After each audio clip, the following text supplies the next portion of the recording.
नमस्कार दोस्तों, unique monster stories में आपका स्वागत है। इस चैनल पे आपको भूत प्रेत और रहस्यों से पर्दा उठाने वाली कहानियां प्रस्तुत की जाती हैं, तो हमारे चैनल के साथ जुड़े और डरते रहें। अवध की एक ग्रामीण पृष्ठभूमि में रीमा नामक एक युवती रहती थी। गोलगप्पे के लिए उसके अदम्य प्रेम की गांव भर में चर्चा थी, किंतु दुर्भाग्य से गांव में कोई भी विक्रेता इस स्वादिष्ट जलपान को बेचता न था। ऐसे ही एक दिन गांव के बाहरी इलाके में अचानक एक नई दुकान खुल गई। दुकानदार एक वृद्धा थी, जिसकी रक्तवर्णी आंखें अस्वाभाविक रूप से लंबी, नुकीली नाक गांव वालों को विचित्र लगती थी। आशंकाओं के बावजूद गोलगप्पों के मोह में रीमा दुकान पर चली गई। ये गोलगप्पे किसी भी अन्य गोलगप्पे से भिन्न थे।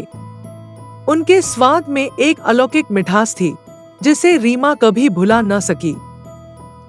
दिन ब दिन रीमा इस दुकान की नियमित ग्राहक बन गई, किंतु शीघ्र ही उसे एहसास हुआ कि दुकानदार कोई साधारण स्त्री नहीं है। रात में एक बार रीमा ने बूढ़ी औरत को कब्रिस्तान में कुछ अकथनीय अनुष्ठान करते हुए देखा। डर के मारे रीमा की चीख निकल गई। बूढ़ी औरत ने मुड़कर देखा और एक भयावह मुस्कान के साथ बोली, अब तुम मेरा रहस्य जानती हो।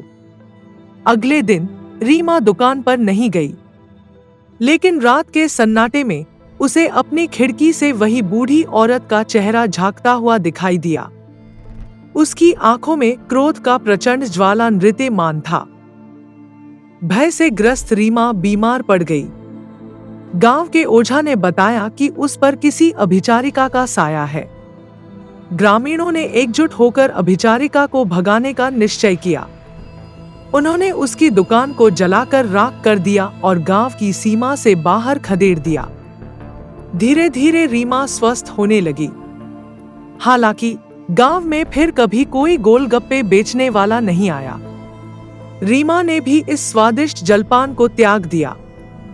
कभी कभी आज भी अमावस्या की अंधेरी रातों में रीमा को उस चुड़ैल की रक्तवर्णी आंखें खिड़की से झांकती हुई प्रतीत होती हैं। गांव में एक अस्पष्ट भय का साया मंडराता रहता है, मानो चुड़ैल का अभिशाप अब भी उन पर बना हुआ है। ऐसी ही रोमांचक कहानियां सुनने के लिए हमारे साथ बने रहें। धन्यवाद।